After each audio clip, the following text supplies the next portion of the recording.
বঙ্গ বিজেপির তরফ থেকে প্রস্তাবিত নাম পেশ করা হয়েছে, কেন্দ্রের কাছে পাঠানো হয়েছে সেই নামের তালিকা। 2024-এর লোকসভা নির্বাচনে এ রাজ্য থেকে কাকে কাকে প্রার্থী করা হতে পারে তারই একটি প্রস্তাবিত তালিকা পাঠানো হয়েছে, কিন্তু এখনো পর্যন্ত কেন্দ্রীয় তরফ থেকে তাতে শিলমোহর দেওয়া হয়নি। কিন্তু অমিত শাহ তিনি 35টি আসনের টার্গেট বেঁধে দিয়ে গেছেন। গত পরশুদিন তিনি যে বৈঠক করে গেছেন এবং জেপি নাড্ডাও ছিলেন, এবং সেই বৈঠক থেকে কিন্তু বিজেপির এই যে প্রস্তাবিত প্রার্থী তালিকা তাতে 31 জনের নাম প্রস্তাব করা হয়েছে। বেশ কিছু জায়গায় যারা 2019-এর লোকসভা নির্বাচনে জিতেছিলেন তাদেরকে সেখান থেকে অন্যত্র প্রার্থী হিসেবে দাঁড় করানো হচ্ছে, অনেক জায়গাতে নতুন প্রার্থী আনা হচ্ছে, অনেক জায়গায় আবার দুজনের নামও প্রস্তাব করা হয়েছে। সেক্ষেত্রে এই যে প্রস্তাবিত তালিকায় যাদের নাম প্রস্তাব করা হয়েছে বঙ্গ বিজেপির তরফ থেকে কতটা কাজে দেবে, আমরা এই নিয়েই কথা বলবো। দু জায়গা থেকে আমাদের সঙ্গে রয়েছেন প্রতিনিধি, একদিকে বসিরহাট থেকে সঞ্জিত রয়েছে, অন্যদিকে বোলপুর থেকে আমাদের সঙ্গে আরেক প্রতিনিধি মনা বীরবংশী আমাদের সঙ্গে রয়েছেন প্রতিনিধি। আমরা প্রথমেই যাব মনার কাছে। মনা আমাদের সঙ্গে রয়েছে। মনা, যে বিষয়টা জানতে চাইবো যে গত কাল যে প্রস্তাবিত তালিকা বঙ্গ বিজেপির তরফ থেকে কেন্দ্রের কাছে পাঠানো হয়েছে তাতে 31 জনের নাম দেওয়া হয়েছে, কিন্তু অমিত শাহ তিনি বেঁধে দিয়ে গেছেন 35টি আসনের টার্গেট। সেক্ষেত্রে বোলপুরেও সেখানেও অনুপম হাজরা তার নাম প্রস্তাব করা হয়েছে, কিন্তু সেই ক্ষেত্রে আমরা দেখেছি এই বোলপুরে অনুপম হাজরা তাকে নিয়ে দলের অন্দরেই একাধিক ক্ষোভ বিক্ষোভ রয়েছে। কতটা কাজে দিতে পারে এই অনুপম হাজরা? হ্যাঁ দেখো অভিক, এটাই এখন সবচেয়ে বড় প্রশ্ন। সেটা হচ্ছে বঙ্গ বিজেপির তরফ থেকে 2024-এর যে লোকসভা নির্বাচন, সেই নির্বাচনের বঙ্গ বিজেপির তরফ থেকে যে তালিকা কেন্দ্র অর্থাৎ কেন্দ্রীয় বিজেপির শীর্ষ নেতৃত্বদের হাতে তুলে দেওয়া হয়েছে, তার মধ্যে আমরা তাৎপর্যপূর্ণভাবে দেখছি যে বীরভূমের দুটি লোকসভা কেন্দ্রের মধ্যে বোলপুর যে লোকসভা কেন্দ্র, সেই বোলপুর লোকসভা কেন্দ্রের অনুপম হাজরার নাম কিন্তু সেখানে রয়েছে।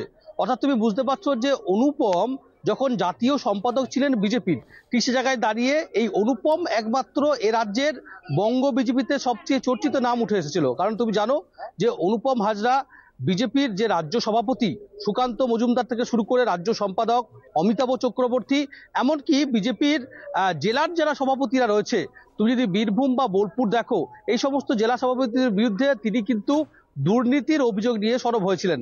তুমি জানো যে এই সমস্ত বিজেপি নেতাদের কাঠগড়ায় অনুপম দাঁড় করিয়েছিলেন, বলেছিলেন এরা সিন্ডিকেটের সঙ্গে যুক্ত, এরা তোলাবাজ করে, এরা দুর্নীতিগ্রস্ত। তিনি অনুপম হাজরা পশ্চিমবঙ্গে বলা যেতে পারে যে চোর মুক্ত বিজেপি করার ডাক দিয়েছিল।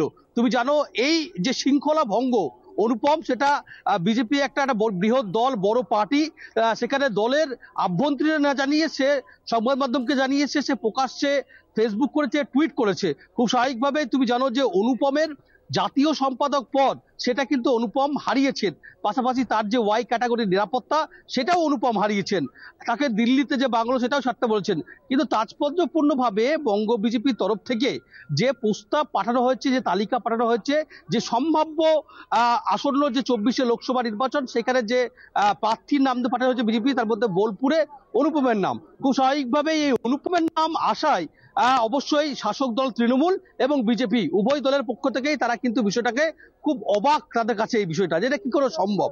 অবশ্যই আমি এদিন সকালবেলায় জেলা তৃণমূল নেতৃত্বের সঙ্গে কথা বলেছিলাম, বীরভূম জেলা তৃণমূল কংগ্রেসের অন্যতম কোর কমিটির সদস্য কাজল শেখের সঙ্গে কথা বলেছিলাম। কাজল শেখ যেটা জানাচ্ছে যে অনুপম ভালো ছেলে,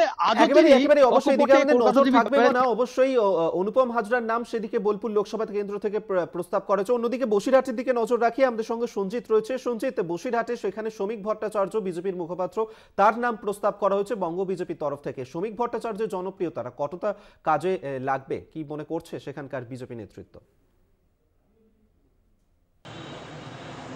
দেখো তোমার জানাই বসিরহাট মহকুমা বিশিষ্ট যে এখানে সংখ্যালঘু ভোটটা একদম খুব গুরুত্বপূর্ণ। এই সংখ্যালঘু ভোট কোন দিকে যাবে তার উপরে নির্ভর করে বসিরহাট এই লোকসভা কেন্দ্রটি যেতে।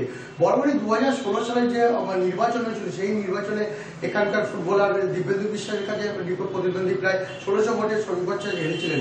আর 2019-এ কিন্তু এখানে যে ভোট যে পোলিং হয়েছিল প্রায় তোমার ধরতে গেলে 2019-এ 14,33,769 এবং 85.43% ভোট পড়েছিল। তৃণমূল 54.56% ভোট পেয়েছিল, বিজেপি ছিল 30,000 30.12% ভোট। সেখানে মার্জিন প্রায় ছিল 3,50,369 ভোটে কিন্তু তৃণমূল জিতেছিল। আর লাস্ট পরিসংখ্যান তোমার যেটা যায় 2021-এর নির্বাচনে, সেখানে তৃণমূলের যে বিধায়ক বর্তমান সপ্তর্ষি বন্দ্যোপাধ্যায়, তিনি প্রায় 1,15,000 বেশি ভোটে তিনি পেয়েছিলেন। তার উপরে বিজেপি প্রার্থী তাপস গোল পেয়েছিলেন 91,000 ভোট। সব মিলিয়ে এখানে প্রায় 25,000 ব্যবধানে কিন্তু তৃণমূল এই বিধানসভায় লাস্ট অর্থাৎ 2021-এর নির্বাচনে কিন্তু জিতেছিল। এখানে সম্ভাব্য প্রার্থী যে সমীপ বচ্চন যে নাম করা হচ্ছে, সেখানে কিন্তু তিনি 2016-তে তিনি বিধানসভা নির্বাচনে হেরেছেন। তারপরে তার সঙ্গে ধীরে ধীরে সমীপ বচ্চন যেমন বসিরহাট মহকুমার বিভিন্ন জায়গায় ভৌগোলিকের সঙ্গে যুক্ত রয়েছে, বিজেপি কর্মীরা তারা আশাবাদী তারা জেতার ব্যাপারে। কিন্তু আমি সরাসরি একেবারেই তারা আশাবাদী, কিন্তু বঙ্গ বিজেপির প্রস্তাবিত তালিকা শিলমোহর দেয় কিনা কেন্দ্র, অবশ্যই সেদিকে আমাদের নজর থাকবে। আপাতত ধন্যবাদ দুজনকেই। সঞ্জিত চক্রবর্তী বসিরহাট থেকে ছিলেন প্রতিনিধি, মনা বীরবংশী বোলপুর থেকে ছিলেন। দুজনকেই ধন্যবাদ সঙ্গে থাকার জন্য।